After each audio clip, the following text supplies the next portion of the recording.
Mark Carney's first budget will be put to the ultimate test sometime next week. Joining us now with conservative reaction to the budget is the party's House Leader, Andrew Scheer. Mr. Scheer, thank you for your time. Great to be on the show. Now, you've said that the Liberals have used undemocratic actions in order to get a majority. This was after one Conservative MP crossed the floor to the Liberals and another announced he's resigning. What do you feel were undemocratic about those actions? Well, Canadians clearly voted for a minority government. They wanted Mark Carney to have a strong opposition. They did not want to give him the unfettered runway that a majority government might give a government. They wanted strong controls on that. If Mark Carney doesn't like the results of that, he can take that up with the Canadian people. But what he shouldn't be doing is any kind of pressure tactics or backroom deals to try to get the majority that Canadians denied him. So, you know, that's what we're saying about the developments this week that are undemocratic to make these kinds of deals and backrooms without any kind of transparency or accountability for Canadians to change the results of the last election. We believe that what Canadians vote for at the ballot box is so important that when they elect a certain kind of government, that trying to undo that through these kinds of means is undemocratic. Precisely because there was no democratic activity that led to that would lead to Mark Carney getting what he wanted. Well, logically, then that would mean that the party, the Conservative Party, would stand firmly against the very notion of floor crossing. Is that what you're saying? Is that the party policy moving forward? Well, what we're saying is that the specific intent to try to achieve a majority that the voters themselves denied the Liberal Party, that part of that is undemocratic. And so that's a very specific thing that we're talking about. But I think all the conversations that we've been hearing swirling around the parliamentary press gallery this week are fueled by Liberal rumors in a desperate attempt to distract from the fact that their budget has landed with such a thud. It's almost universally been panned, setting the country on an unsustainable path, massive new debt, burdening our working class Canadians. In fact, more of your tax dollars, more of your viewers' tax dollars are now going to go to pay the interest on the debt than even to healthcare. The government of Canada is now spending more tax dollars on just debt interest payments than on the entire healthcare system from a federal perspective. This at a time when thousands of Canadians can't find family doctors. Conservatives don't believe that it's wise, prudent management to ask Canadians to sacrifice even more to grow the size of government and grow that massive deficit. So if you were to sum up the Conservatives' key objections to this budget in a simple, manageable, snackable thing, what would you tell Canadians? We would tell Canadians there's nothing in this budget that will bring down prices, and all the inflationary deficits will just mean things will cost more. The budget says that it's going to increase the industrial carbon tax. Farmers pay that industrial carbon tax when they buy equipment and fertilizer.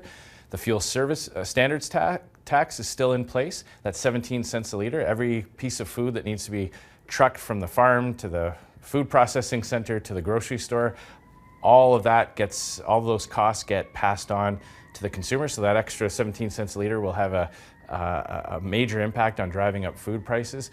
There's nothing in here that will bring down development charges so that we can build homes at a more affordable rate. And Mark Carney himself gave a very gloomy speech telling young Canadians that they're going to have to sacrifice even more. So the fact that prices will go up and there's nothing in here to be priced. Oh, so I should correct myself though. There is one measure to help bring prices down. Mark Carney brought in a private jet tax cut. So he heard from all the people that were lined up at food banks and young people not being able to afford a home. And his answer to all of that was to eliminate the luxury tax on private jets and yachts. That just shows how out of touch Mark Carney is, that he thinks that that's going to help working class Canadians.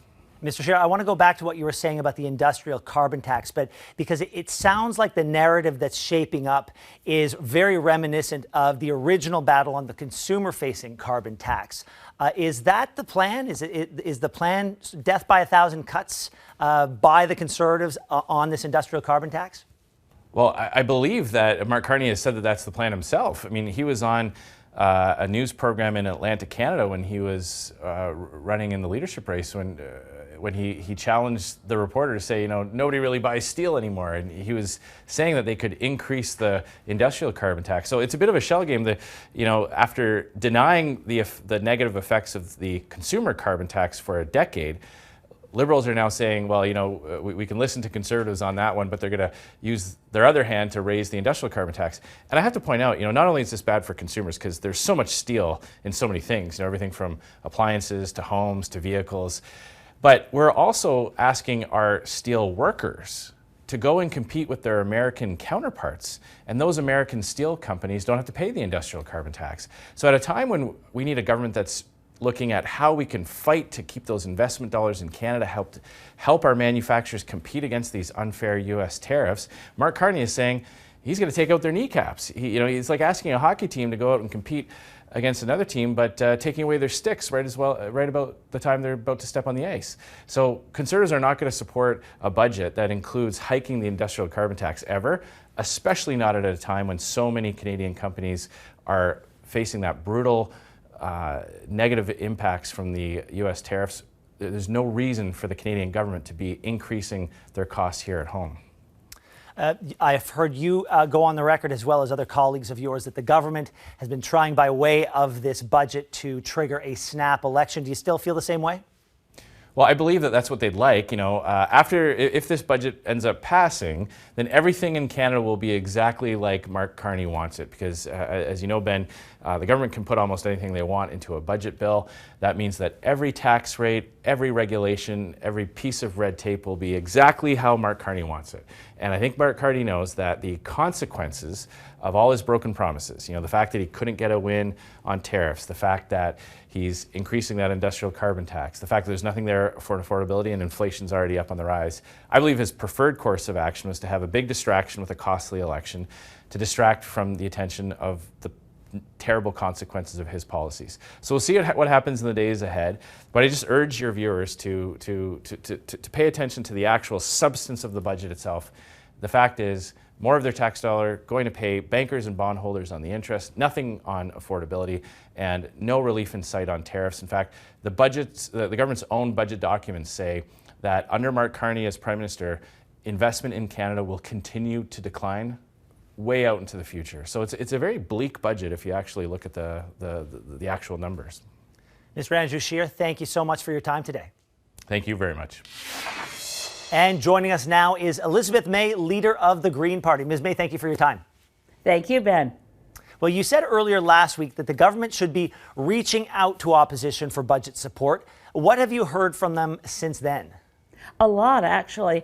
From the day the budget was tabled and I read it and immediately gave the reaction that I can't possibly vote for this budget, started saying, but if it was changed in specific ways, I'd love to be able to vote confidence and avoid an election.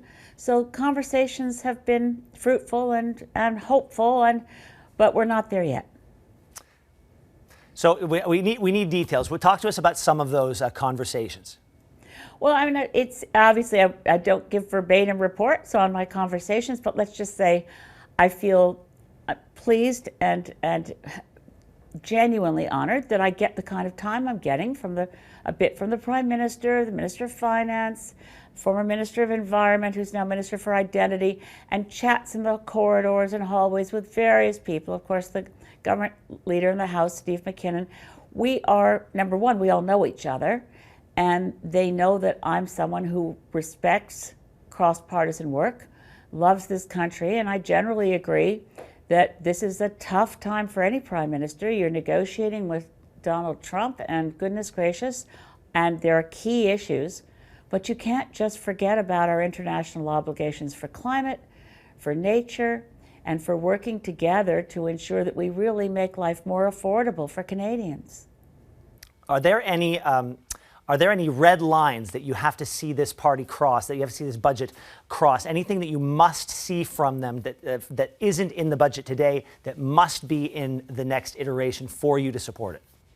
Absolutely, and I'm not going to give my detailed demands verbatim this morning, but let's just say that the commitment needs to be apparent and it needs to be solid, that this government is going to meet our international obligations on climate and on nature, and that we do understand that in pursuing those goals, yes, our economy is critical and economic sovereignty to take on Trump is important.